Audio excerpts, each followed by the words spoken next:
Buenos días. Me voy a permitir hacer un agradecimiento que no se ha hecho y que para mí también es importante. Hay una empresa que trabaja para nosotros con 3 personas muy importantes también en el equipo. Se ha nombrado al grupo de evaluadores, a las compañeras, pero nosotros consideramos que esta empresa, que el sector privado también es parte del impulso que se hace en la pública. Entonces, desde aquí también quiero hacer incluir a este equipo también de personas en el agradecimiento.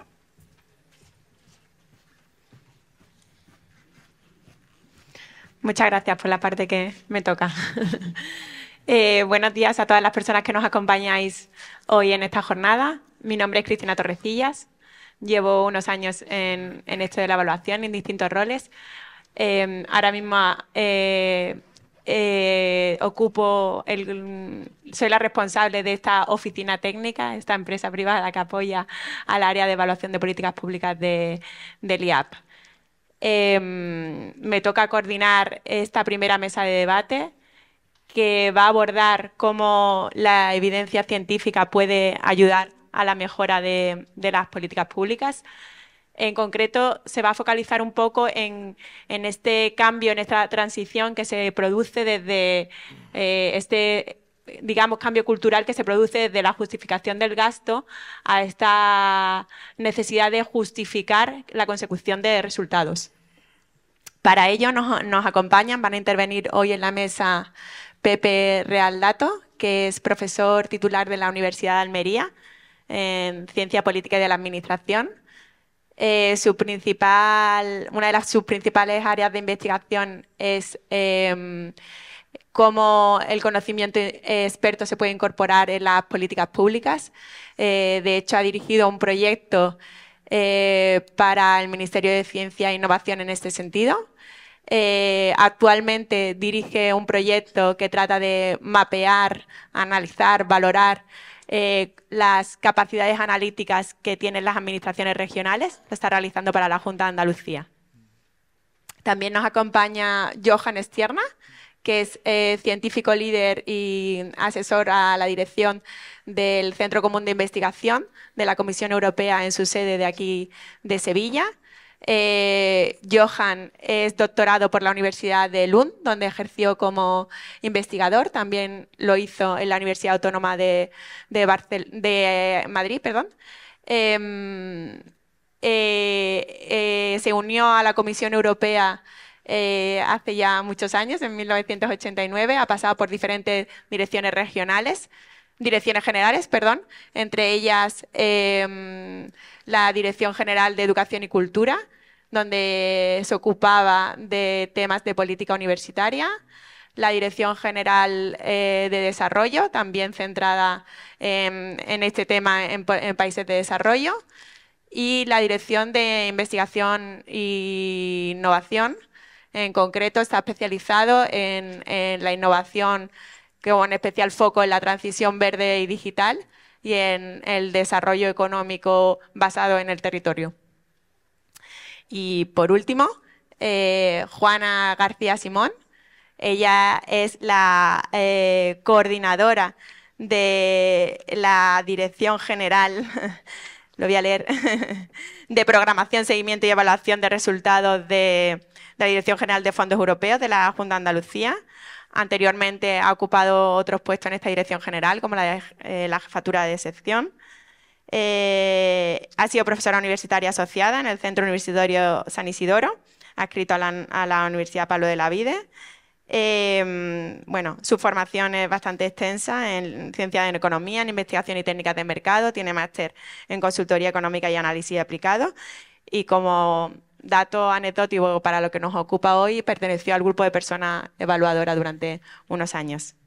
Pues sin más dilación, vamos a comenzar este pequeño debate, este pequeño coloquio. En primer lugar, nos gustaría que Pepe Real nos comentase un poco cómo podemos promover la toma de decisiones basada en la evidencia en el ámbito de las políticas públicas y, en concreto, cuáles serían estos mecanismos clave que ayuden al personal con responsabilidad política en este proceso. Bueno, lo primero, ¿se me oye bien? Sí. Bueno, lo primero, de nuevo, repetir el agradecimiento a Cristina en primer lugar, a Mar sobre todo, que me ha invitado a estas jornadas, y bueno, a Lías por extensión, y también un poco a la Junta de Andalucía por esta magnífica iniciativa de impulsar de manera seria la evaluación de políticas públicas en el ámbito de la administración autonómica, y sobre todo también porque está financiando el proyecto que ahora mismo estoy llevando a cabo, ¿no? Entonces me corresponde, pues, es de ley hacer este agradecimiento. Bueno, lo primero, sobre tu pregunta, lo primero que quiero empezar aclarando, ¿no? Este concepto de evidencia, ¿no? Un poquito hablar, y me gustaría esta intervención orientarla a entender cuál es el papel de la evidencia en las políticas públicas, ¿no? Quizá para romper algún tipo de preconcepción quizá demasiado lineal existente al respecto, ¿no? Según el diccionario de la Real Academia Española, lo he apuntado aquí, evidencia se define como certeza clara y manifiesta de la que no se puede dudar. Entonces, cuando hablamos de evidencia en el ámbito de las políticas públicas, normalmente nos referimos a decisiones que están sustentadas por información o conocimiento, donde, digamos, ese conocimiento tiene un grado mínimo de incertidumbre, ¿no? Y ese conocimiento, pues habitualmente es el conocimiento que está, ¿no?, refrendado por una metodología rigurosa, científica, ¿no? Refrendado por la comunidad científica, tanto en el proceso de obtención de datos, en el proceso de análisis de esos datos y también en el proceso de elaboración de conclusiones, ¿no? Este tipo de evidencia puede ser producida tanto dentro del propio sistema científico académico, en universidades, en centros de investigación, pero también puede ser producida en la propia administración pública, ¿no? Por ejemplo, aquí entrarían, pues, unidades de análisis o incluso las propias unidades de evaluación, que en el fondo es el foco de esta jornada. También se puede producir esta evidencia fuera de la administración pública, en el sector privado, en think tanks, en consultoría, ¿no? Esto es un poco para situarnos en contexto, ¿no? Entonces, volviendo a la pregunta que me has hecho, ¿no? ¿Cómo podemos promover el uso de la toma de decisiones basadas en la evidencia, ¿no? Lo primero que hay que tener en cuenta es que la evidencia es solamente uno de los inputs, ¿no?, del proceso de decisión pública, ¿no? Es decir, hay que tener en cuenta otras muchas cosas. Es decir, hay un programa del partido, los partidos que estén en el gobierno, hay una serie de actitudes y de preferencias sociales, ¿no?, que entran en juego también, intereses de distintos actores. Entonces, la evidencia es uno de estos inputs, es un input que luego insistiré en que es muy importante. Pero, sobre todo, hay que tener en cuenta que, como tal input, siempre tiene que estar al servicio de la legitimidad, ¿no?, democrática y de que las opciones democráticamente determinadas, ¿no?, por los representantes, por ejemplo. Son los que toman las decisiones en un sistema democrático, ¿no? Esto parece una perogrullada, pero en el fondo las políticas públicas son decisiones políticas, ¿eh? Y es esto lo que tiene el uso de la evidencia, tiene que tener en cuenta. Por eso, en algunos ámbitos, por ejemplo en el ámbito de la Comisión Europea, no se habla tanto de decisiones de políticas basadas en la evidencia, sino informadas por la evidencia, ¿no? Esto es un matiz sutil pero importante. Es decir, no es la evidencia lo que al final decide la política, sino que la evidencia es un elemento más que hay que tener en cuenta junto con otros muchos elementos. Por lo tanto, cuando lo que hay que, respecto a la promoción del uso de la evidencia en las políticas públicas, lo primero que hay que hacer es no tener una visión simplista del papel de la evidencia en las políticas públicas, ¿no? Es decir, la evidencia no es la panacea a la hora de formular las políticas públicas. Porque si creemos en eso, si situamos el uso de la evidencia, digamos, como el patrón de oro, ¿no?, que a la hora de juzgar una política pública, pues podemos caer en situaciones como que lleven incluso a la propia delegitimación de las políticas, como puede ser el tema de decir, bueno, pues esto es otra forma de hablar de tecnocracia, ¿no?, el dominio o el gobierno de los expertos. Y peor aún, lo que sustituir la legitimidad democrática por la legitimidad de la evidencia puede, digamos, tener un efecto boomerang en la propia evidencia, ¿no? Se puede producir un desplazamiento, ¿no?, del foco del debate político, ¿no? En muchos debates contemporáneos el debate político está no tanto en el tipo de evidencia, sino en los valores que deben proporcionar. Hay debates, por ejemplo, el del cambio climático, ¿no? El debate fundamental es qué planeta queremos legar, por ejemplo, a nuestros hijos, ¿no? Y sin embargo, en este debate sobre el cambio climático, el foco al final, el prevalecer, decir, no, hay que seguir la evidencia científica, tal, evidentemente, la evidencia es importante, pero al final el foco se acaba poniendo en la propia validez de esa evidencia. Y esto conlleva el riesgo, por ejemplo, de llevar de todo el tema de campañas de desinformación, del tema de la posverdad, del descreimiento respecto a la propia evidencia, ¿no? Entonces, la evidencia, el uso de la evidencia debe comprender y tener en cuenta cuál es su lugar real en el proceso político. En cuanto a, por tanto, a la promoción de la evidencia, no sé, ¿voy bien de tiempo? ¿Sí? En cuanto a la promoción de la evidencia, yo creo que los mecanismos y estructuras a la hora de promover la evidencia lo que tienen que hacer es proteger el valor real que tiene esa evidencia, ¿no? Y aquí, antes de su intervención, el consejero y el director del IAP han insistido en eso, ¿no? La evidencia, primero, nos permite detectar muchos problemas que están ahí fuera y que quizás no sean tan evidentes, ¿no? Y algunos problemas que son amenazas existenciales, como este problema mismo que acabo de mencionar del cambio climático, ¿no? Es decir, fueron los científicos los que dijeron, oye, aquí hay un problema real con esto y hay que hacer algo. Pero también el uso de la evidencia nos permite diseñar políticas, acciones, soluciones para esos problemas, ¿no? Que, te repito, con todo el margen de falibilidad que puede tener, porque mucho, el uso de la evidencia no es la panacea para las políticas públicas, ¿no? Es decir, en cuanto a cómo promoverlo, lo que realmente, por ejemplo, hay un autor que yo recomiendo, si no lo conocéis, que ha trabajado sobre esto y que tiene las ideas muy claras, que es Justin Parham, que lo que dice es que hay que pasar de hablar de la política basada en evidencia, ¿no?, a la gobernanza de la evidencia. Desarrollar estructuras, primero, que nos garanticen criterios claros sobre lo que es una buena evidencia en las políticas públicas, y aquí él habla de una buena evidencia sería aquella que tiene en cuenta los diferentes intereses o preocupaciones sociales que existen en torno a una cuestión, por ejemplo, ¿no? No solamente si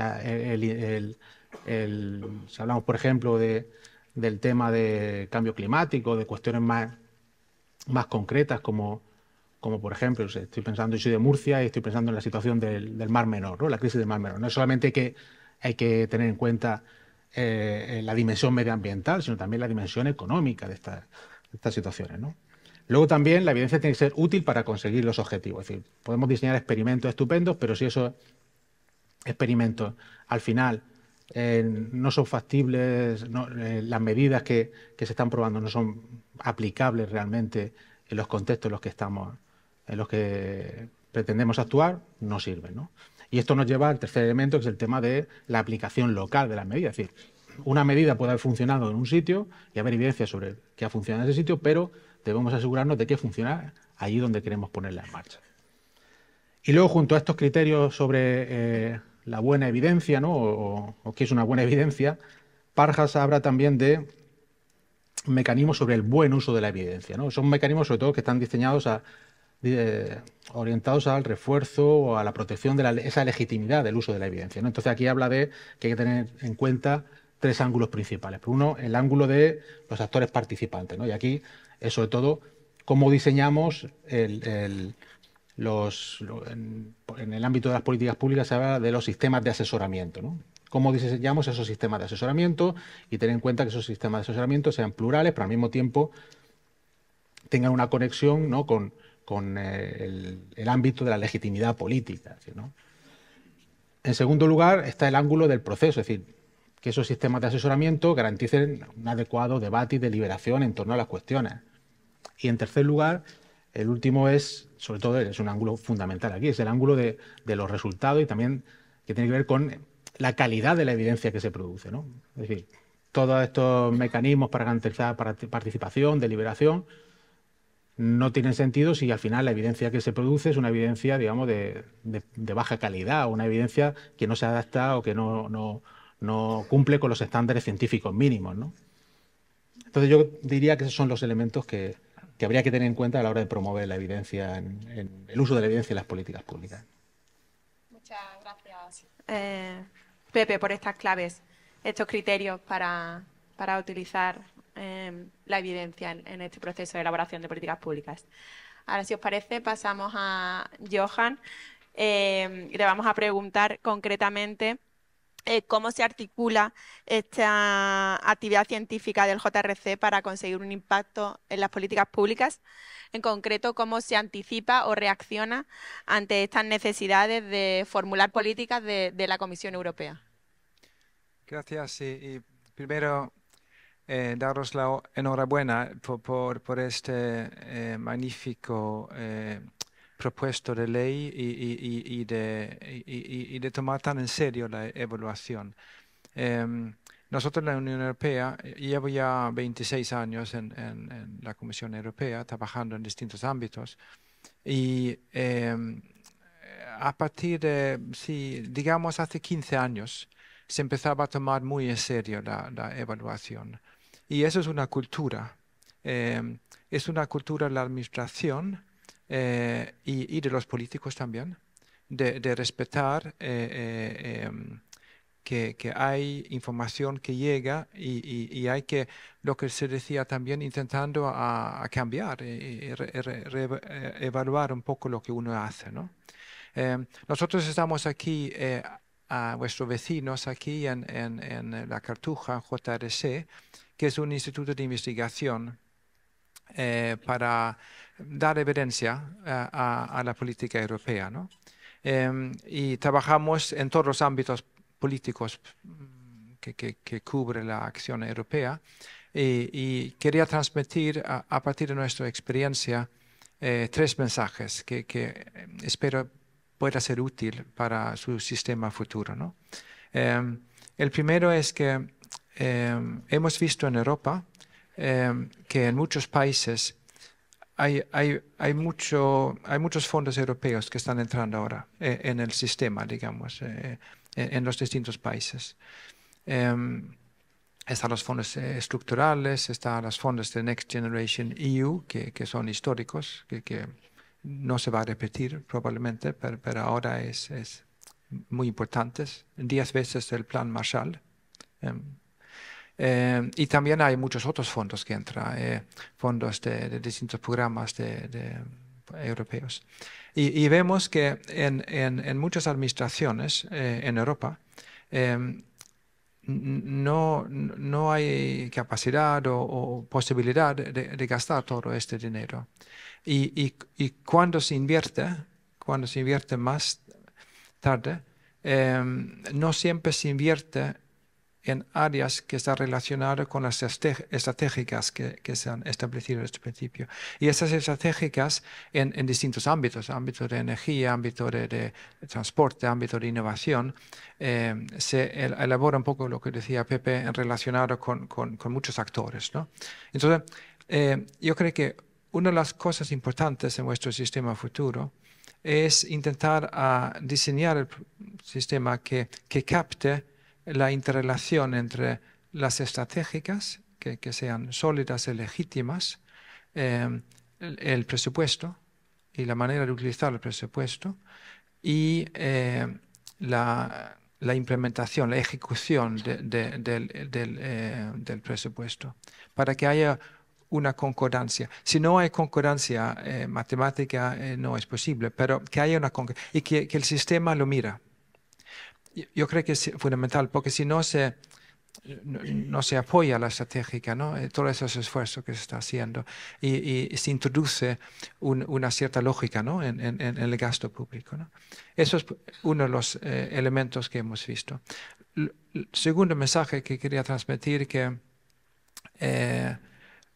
lo que decía José, que hay un proceso ahora de cambio climático. En general, vivimos en un proceso de transformación, de transición, que es una transición que nosotros en la Comisión y la Unión Europea lo llamamos la transición gemela, porque que va entre lo digital y lo verde.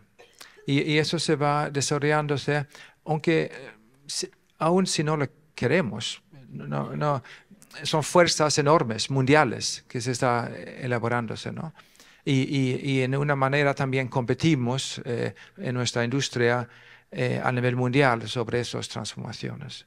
Y esto influye al sistema de evaluación y seguimiento, porque tenemos que ahora evaluar algo que está cambiándose radicalmente, algo que se está cambiando de manera cualitativa en un tiempo de, digamos, 10, 15, 20 años. Y hemos estado luchando mucho a nivel europeo. ¿Cómo hacemos eso? Porque nosotros también construimos nuestro sistema de evaluación y seguimiento, ¿no?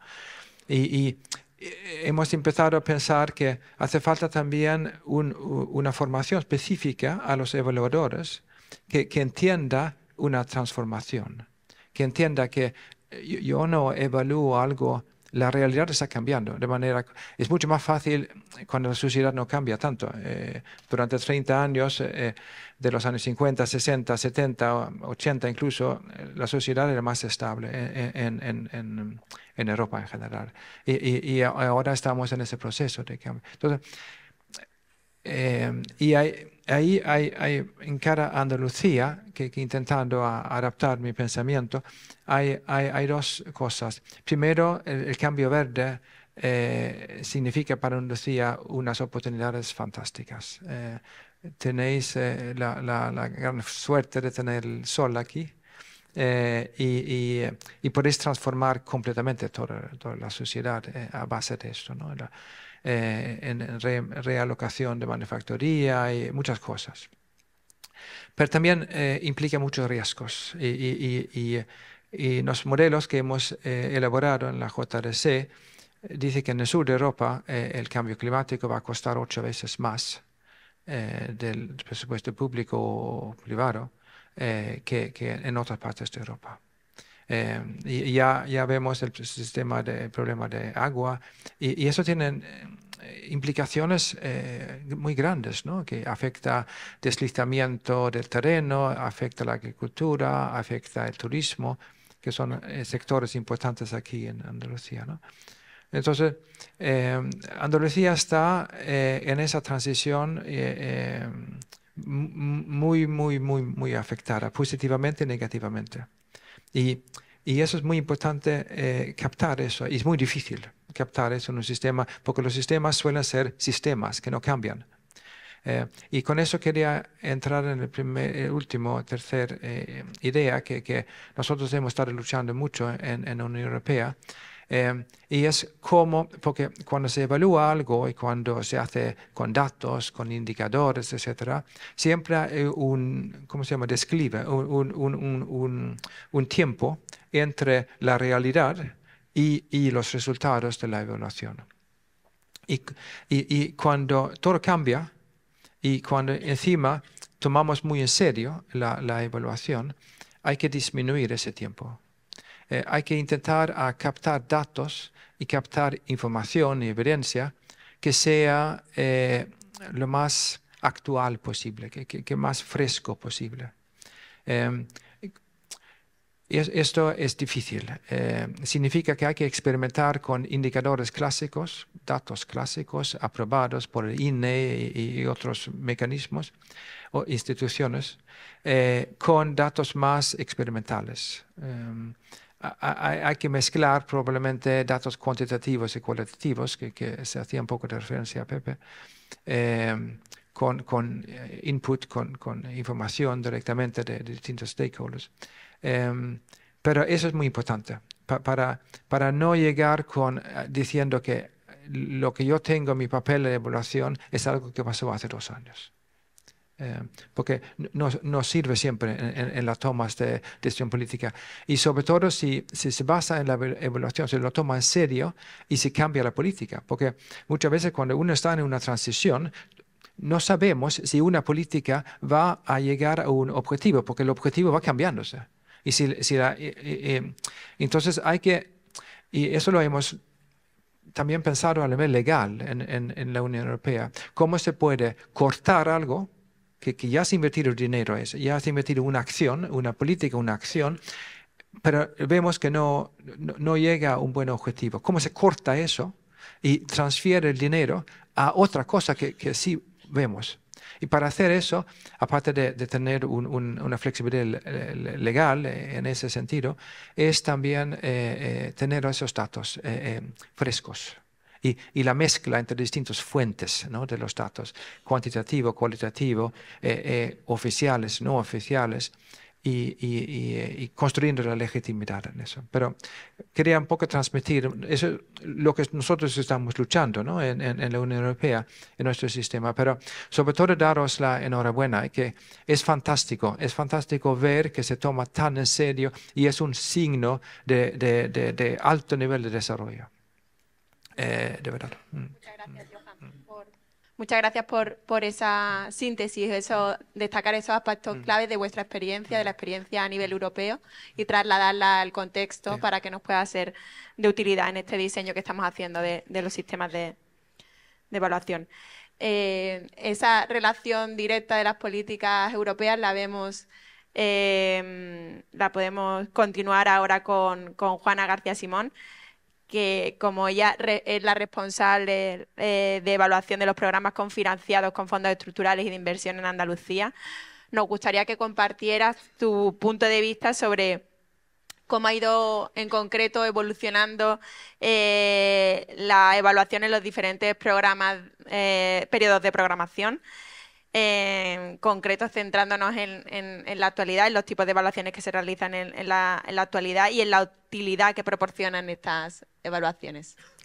Nada, muchas gracias, Cristina. Permíteme también agradecer a Mar Herrera, por supuesto, que la nombramos muchas veces, pero es que realmente tiene ese valor. Y al IAP la invitación a formar parte de estas jornadas, porque creo que no aportan solamente un grano de arena, sino creo que es un gran saco en seguir avanzando en la cultura de la evaluación en la administración pública. Y además estoy encantada con mi mesa porque estoy disfrutando muchísimo de vuestra ponencia. Yo por mi parte voy a intentar responder a las preguntas que me hacías y teniendo en cuenta, por un lado, que dentro de los programas cofinanciados con los fondos estructurales de inversión europeos, que es donde yo voy a centrar mi intervención, tenemos una amplia abanico temático y cualitativo. Pasamos desde I+D+I, digitalización, transición energética, sostenibilidad, temas de transportes que nombrabais, inclusión social o incluso temas de desarrollo rural, entre otros. Pero es que aparte de esa importancia cualitativa tenemos el peso financiero y cuantitativo. Y es que solamente si me centro en la política de cohesión, una de las principales políticas de inversión que tiene la Unión Europea, pues se destina más de un tercio de su presupuesto. Ante esa importancia cualitativa y esa importancia cuantitativa, pues es que la evaluación tiene que ser de especial relevancia, no queda otra. Lo que yo creo que sí que podemos decir y además afirmar con rotundidad es que los fondos europeos han sido claves, determinantes y significativos para introducir la disciplina de la cultura y por supuesto también la práctica de la evaluación en los países de Europa. ¿Y por qué? Porque en fondos europeos, pues cuando tú recibes esos fondos, ¿no?, las regiones, las autoridades nacionales, quien sea, tienes que cumplir una serie de reglamentos comunitarios. Y en esos reglamentos comunitarios aparece la obligación de evaluar. Y si echamos la vista atrás, bueno, pues las primeras veces que esa obligación de evaluar está, y un poco hilando con lo que comentaba, pues nos tenemos que ir a 1989.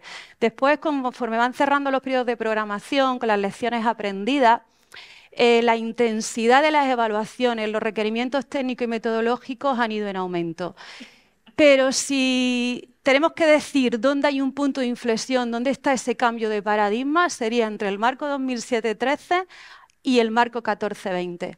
Hasta el marco 7-13 la evaluación estaba centrada o más centrada en la implementación y en la ejecución de los programas. Y a partir del marco 14-20, además de haber más intensidad en temas de evaluación, nos vamos a una orientación más de resultados y de impacto. ¿A fin de qué? Bueno, pues para ver cuál es el efecto de todos estos programas que tienen en el bienestar de la ciudadanía, desde los distintos puntos de vista económico, social o ambiental. Y es que la evolución, además, no solamente ha ido por ahí, y permíteme volver a señalarlo, pasar de implementación y ejecución a una orientación a resultados e impacto, creo que es de gran significatividad y de poner de manifiesto. Pero es que las últimas orientaciones que nos marcan desde la Comisión Europea Y incluso reflejando en los reglamentos comunitarios, es que se hagan evaluaciones siguiendo una serie de criterios de evaluación y estándares de calidad. Criterios de evaluación que van a estructurarla y que podrían ser, no son, eficacia, eficiencia, pertinencia, coherencia o valor añadido.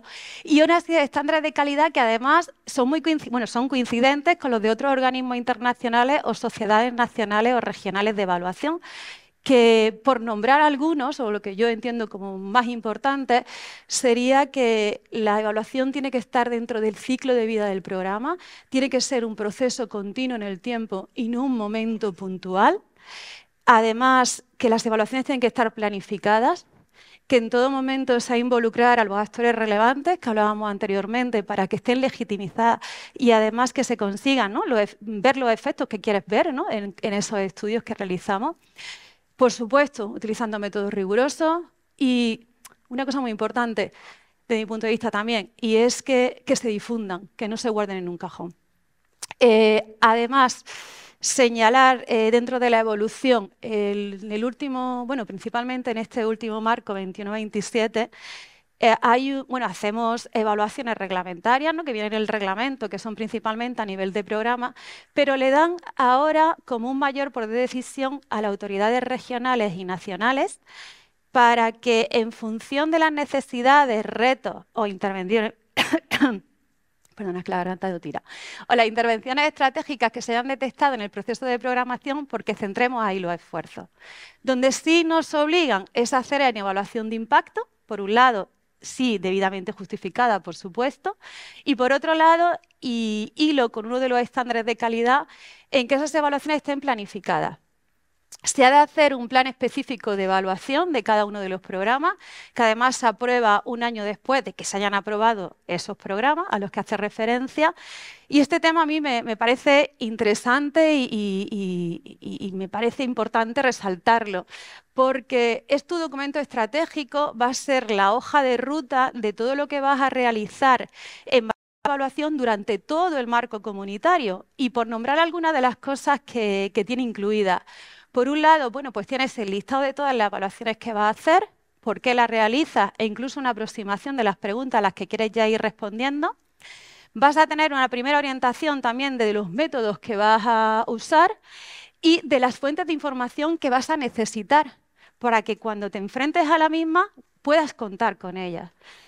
Además, pues tendrá un proceso de gobernanza, se verán todos los recursos que son necesarios, sus capacidades. Incluye ese plan de difusión para transmitir los resultados, ¿no?, y las conclusiones de las evaluaciones. Y luego, aplicando el principio de explicar o aplicar, cuando en una evaluación hay una serie de recomendaciones, pues hacerles ese seguimiento para saber si las estás implementando y si no las estás implementando, ¿por qué? ¿Vale? Y ya que estoy hablando del plan, y luego con la segunda pregunta, que igual me estoy consumiendo un poco de tiempo. Muy bien, vale. Y luego con la segunda pregunta, que creo que un poco he ido diciendo al principio, cuando estaba hablando del plan. Y es que vamos a tener dos tipos, llamémosle, ¿no?, las evaluaciones reglamentarias y las evaluaciones sectoriales o transversales. La evaluación reglamentaria es la que te dice el reglamento que sí o sí tienes que hacer y que principalmente son evaluación intermedia del programa, evaluación final del programa, evaluación ex ante de los instrumentos financieros que vayas a impulsar con fondos europeos y luego una serie de evaluaciones ambientales previas a la aprobación del programa.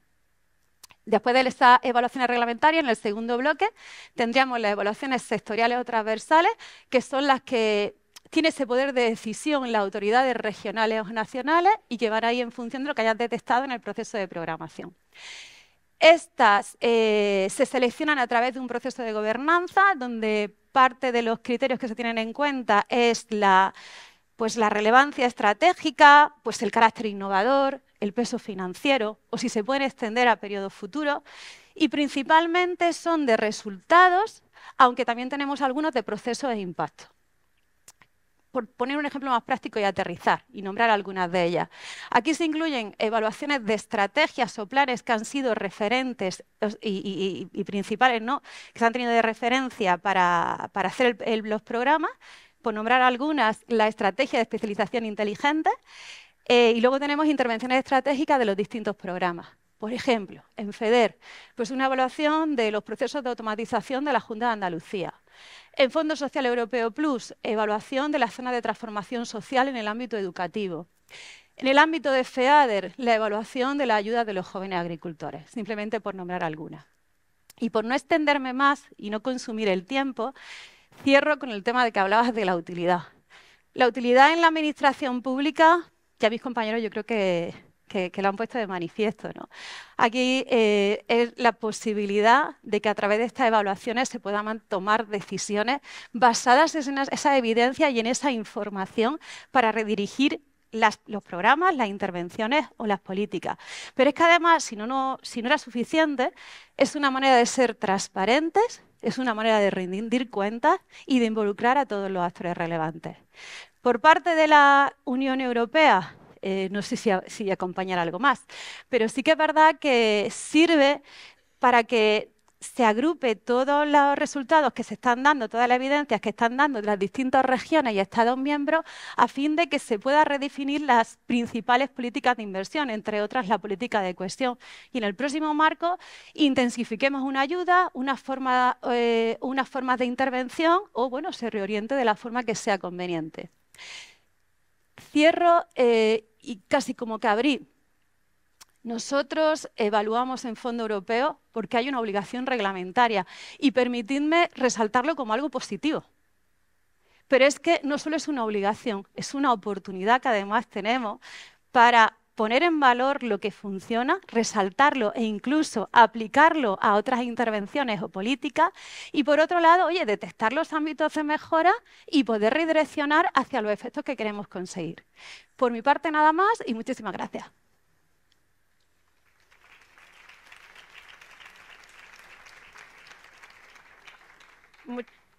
Muchas gracias a los tres, nos habéis dado bastantes claves, hemos hecho un buen repaso a factores tanto positivos como algunos obstáculos. Nos gustaría quizás, aunque habéis mencionado algunos, Johanna ha mencionado esos obstáculos o desafíos que podemos encontrarnos entre el lapso de tiempo, entre la evaluación y esa aplicabilidad, ¿no?, a las políticas públicas.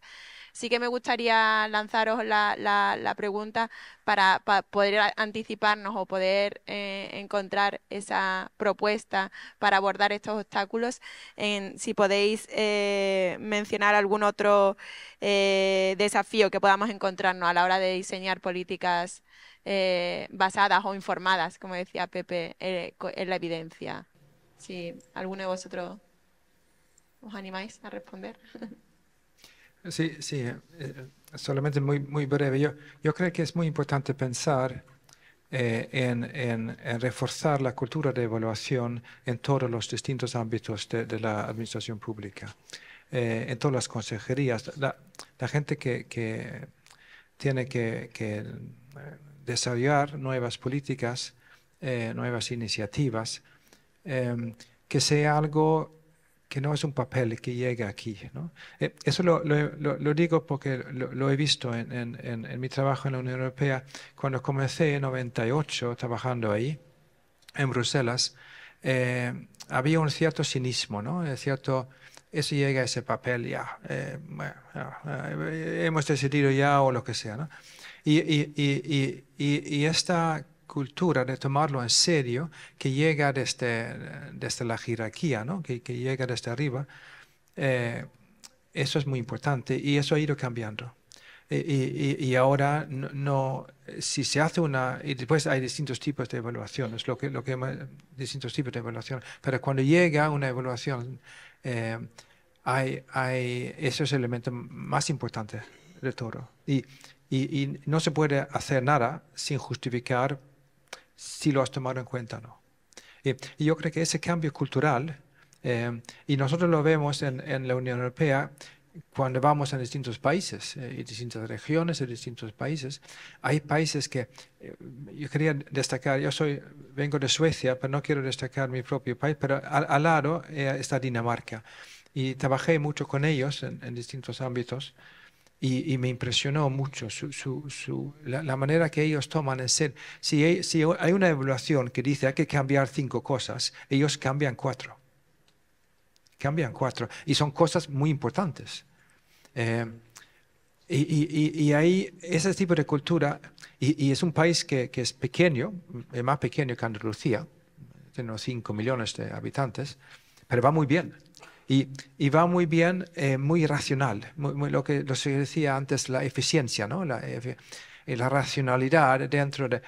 Y es porque realmente hay esa cultura. Y a mí me impresionó mucho cuando hizo eso, porque no son cosas fáciles. Que te molesta que llegue algo que dice que no está bien eso, que hay que cambiar esto. Y molesta en toda la administración, ¿no? Yo creo que eso es una cosa que hay que tomar en cuenta y que es muy difícil cambiar esa cultura. Y llega de que desde arriba hay señales que eso es importante. Y después la segunda cosa, que volviendo un poco al complejo transición que estamos ahora pasando, es intentando a reflexionar sobre cómo interrelacionar los distintos políticas, lo que tú nombraste, distintas políticas, también a nivel de la Junta de Andalucía o de una ciudad, las distintas consejerías, para tener una visión conjunta, porque muchos de los cambios y muchas de las cosas que hay que hacer, hay que colaborar entre varias áreas políticas. Y eso también influye el sistema de información. Y ahora con la digitalización, que lo hemos trabajado mucho a nivel europeo también, para que haya un sistema digital que cubre todas las consejerías. Entonces, hay un flujo de información que se comparte en las distintas... y esto ayuda mucho, porque si se basa en un sistema basado en racionalidad, si los datos llegan al mismo tiempo y son iguales, y eso es posible. Eso lo intentamos hacer incluso a nivel europeo, que no es fácil, pero en mi país, si yo introduzco algo de una información en una administración, yo sé que todas las otras administraciones lo van a tener esa misma información.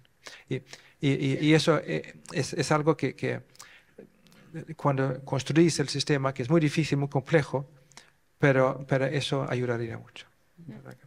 Muchas gracias, sí. Esperamos contribuir un poco con este SEPA que mencionaba, este sistema que mencionaba el director del IAP, o esa obligación con la ley, ¿no? Y esa obligación de evaluabilidad, al menos, de las políticas. No sé si queréis añadir algo más, Pepe o Juani, a lo que ha dicho Johan sobre estos desafíos.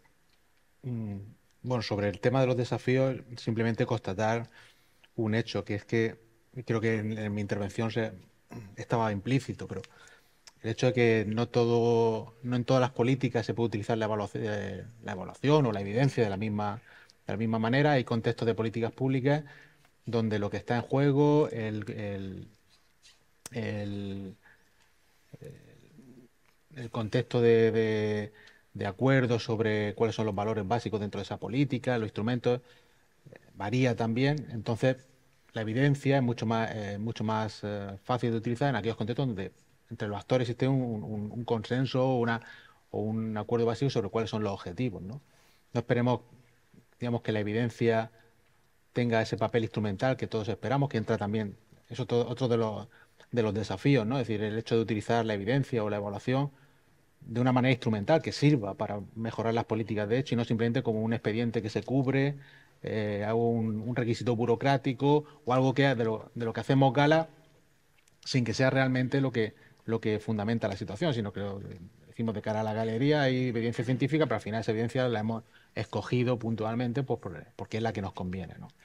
Pero decía, no todas las políticas son o permiten el mismo uso de la evidencia y eso hay que tenerlo en cuenta, ¿no? Como una limitación propia de todo esto. Es decir, la evaluación puede funcionar muy bien en algunos contextos, pero en otros pues hay que tener en cuenta que no puede funcionar tan bien. Muchas gracias. Yo, por mi parte, y claro, con visión administración pública, creo que uno de los desafíos es crear esas redes, ¿no?, de colaboración entre la administración pública, y me voy a una red que estamos aquí, administración pública, universidad e institutos de investigación, en la que nos podamos nutrir los unos de los otros y conseguirnos seguir avanzando, ya sea con metodologías que sean bueno, que estén totalmente contrastadas, que sean rigurosas, etcétera, que tengamos la fuente de información que necesitábamos, como decíamos anteriormente, y que podamos beber incluso de las investigaciones que se vayan realizando en unos u otros contextos para poder aplicarlas, siempre teniendo en cuenta un poco también lo que comentabais, ¿no? Esa adecuación de los contextos, ¿no? Económicos y sociales, porque no podemos aplicar lo que pase en Dinamarca, obviamente en Andalucía. Y luego, por otro lado, otro desafío, y vuelvo a mi parte de administración pública, que es la que tengo, y un poco en línea con lo que comentaba en la presentación el director general, es que tenemos que tener recursos, recursos especializados, formados e informados, para que podamos seguir impulsando estas políticas basadas en evidencia y en las evaluaciones que se quieren llevar a cabo. Y eso, desde luego, es un desafío, ¿no? para la administración pública. Muchas gracias a los tres. Ahora, si alguien del público quiere realizar alguna pregunta, aprovechando que están estos magníficos ponentes aquí, si tenéis alguna pregunta.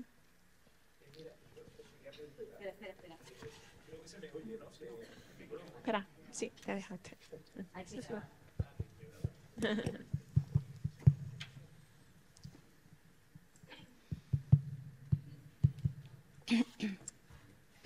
Buenas tardes y buenos días y gracias por vuestra presencia. Mirad, yo os quería preguntar una cosa. Efectivamente, mira, llevamos desde el año 2000 con los modelos de gestión de calidad, que ya incluían los aspectos de evaluación, tanto inicial, de proceso y especialmente de impacto. Entonces, es preguntar un poquito por qué esta vez va a ser diferente. ¿Cuáles son los elementos novedosos que hacen que esto vaya a funcionar?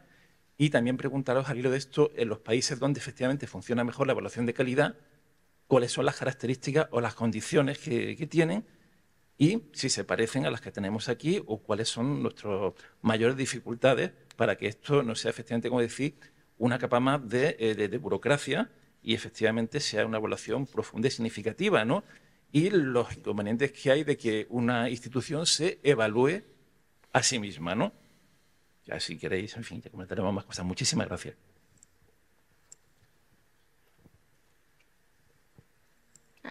¿Alguna pregunta más? ¿Sí?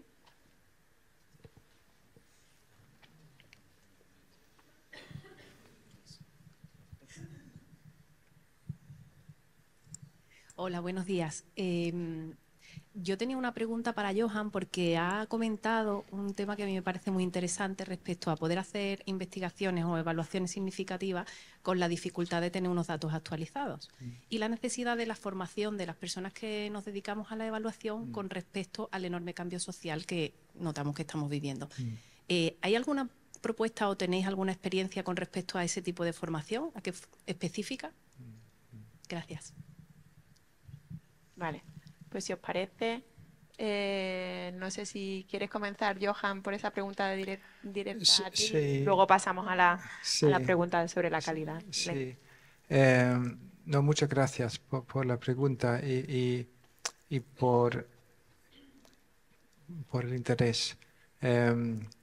Lo estamos luchando nosotros también en eso, ¿eh? Yo creo que se ha hecho esfuerzos para identificar qué criterios que podría tener una formación de evaluadores para ampliar un poco el abanico de evaluación, ¿no? Para que la evaluación sea un poco más amplia y más circular y menos lineal, ¿no? La manera de adaptarlo. No hemos llegado todavía a desarrollar ninguna formación específica de esto, pero algunos criterios, por ejemplo, es que tenga en cuenta una visión más comprensiva, que no se evalúa únicamente una área específica sin mirar la relación entre esa área y otras áreas. Otro criterio que era un poco cómo podemos captar los flujos, los cambios. y cómo un evaluador puede al mismo tiempo de conocer muy bien una área, captar un proceso de cambio más grande, ¿no? Por ejemplo, si hay un proceso muy grande ahora de cambio en el sistema energético, y yo estoy evaluando una parte específica de la política, no sé, de agricultura o de construcción pública en una área, ¿cómo puedo interrelacionar mi área con un cambio más estructural que es horizontal? Y también cómo puede entender, eso es lo que decía antes, la política suficiente como para proponer que se para algo y se revierte recursos a otra área. Pero son preguntas que nosotros estamos luchando también en nuestros sistemas. Y a mí, pero lo voy a mirar si hay alguna formación ya que se ha hecho para los evaluadores. Pero lo hacemos un poco como los criterios cuando nosotros elegimos evaluadores para nuestros distintos programas o nuestras áreas políticas. Desarrollamos esos tipos de criterios para elegir evaluadores que tienen esos tipos de conocimientos.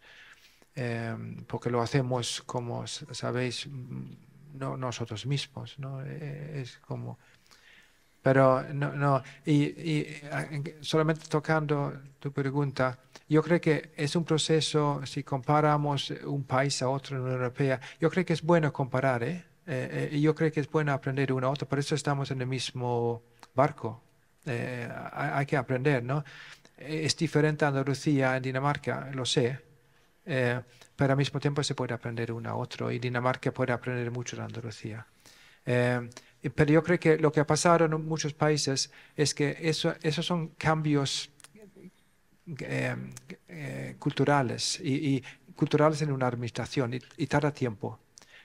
Es verdad que hemos trabajado también eso hace 20, 30 años en la administración europea, pero va cambiando poco a poco. Y no es porque hemos lanzado algo hace 10 años, 15 años, que no sea importante ahora de reforzarlo aún más, ¿no? Y de anclarlo, institucionalizar, y yo creo que es un término súper importante en ese caso, ¿no?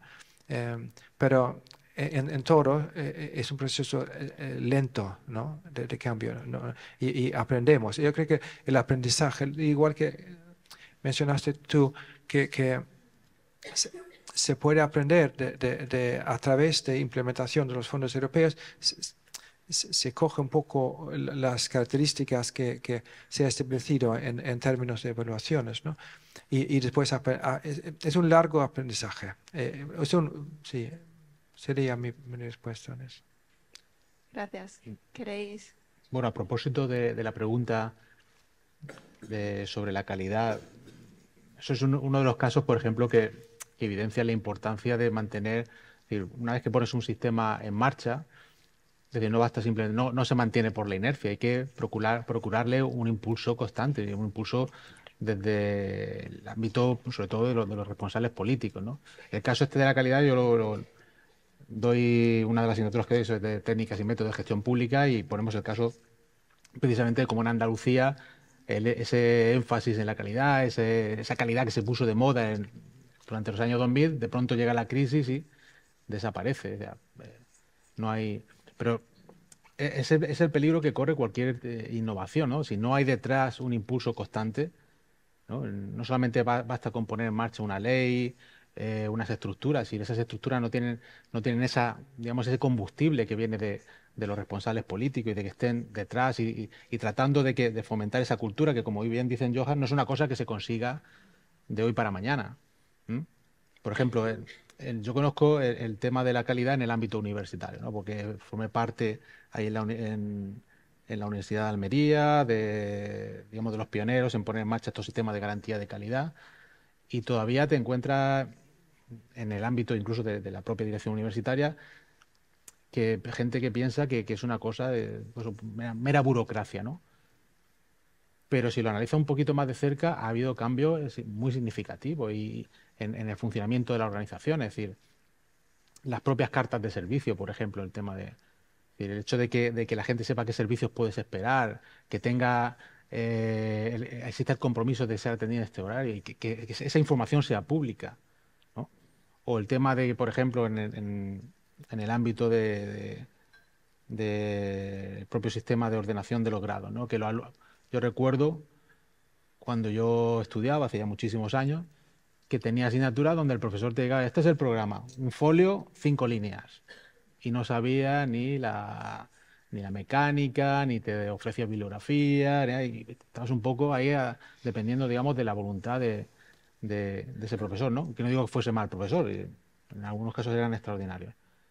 Pero ahora el estudiante que llega tiene una información y esas guías docentes les ayudan, o sea, les hacen conscientes de que ellos son parte también del proceso y que son importantes en el proceso. Yo creo que son cambios pequeños que se manifiestan no en el corto plazo, sino a medio y largo plazo y que es necesario también, por eso tenerlo en cuenta a la hora de evaluar si eso funciona, esas políticas funcionan o no, ¿no?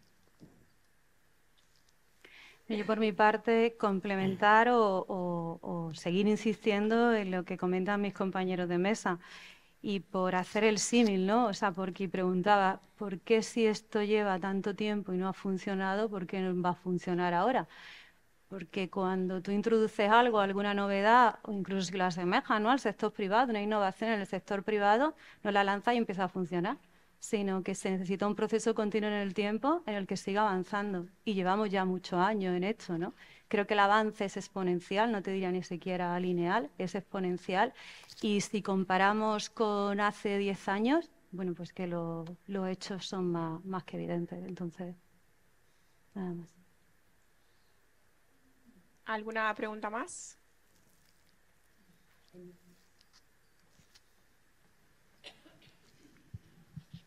Hola, buenos días. Gracias a todas y a todos por vuestras intervenciones. Soy María José Martínez y quería abundar un poco en la pregunta que había hecho el compañero. Y relacionado también con esa evolución que Juana antes nos ha hecho.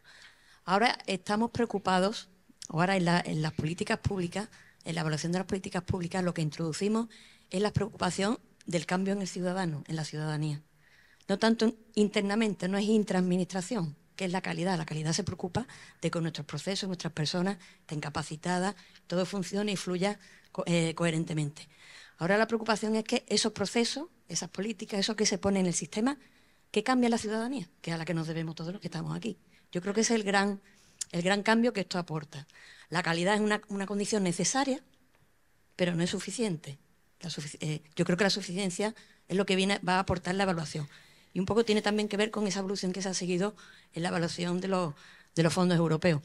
Durante mucho tiempo se preocupó Europa por medir la eficacia financiera, creo que era, ¿no? Y en el último marco pues se empieza a preocupar verdaderamente por qué cambios somos lo que está introduciendo esa ingente cantidad de fondos que se ponen en los estados europeos, qué cambios estamos introduciendo en la ciudadanía, en la manera de vivir.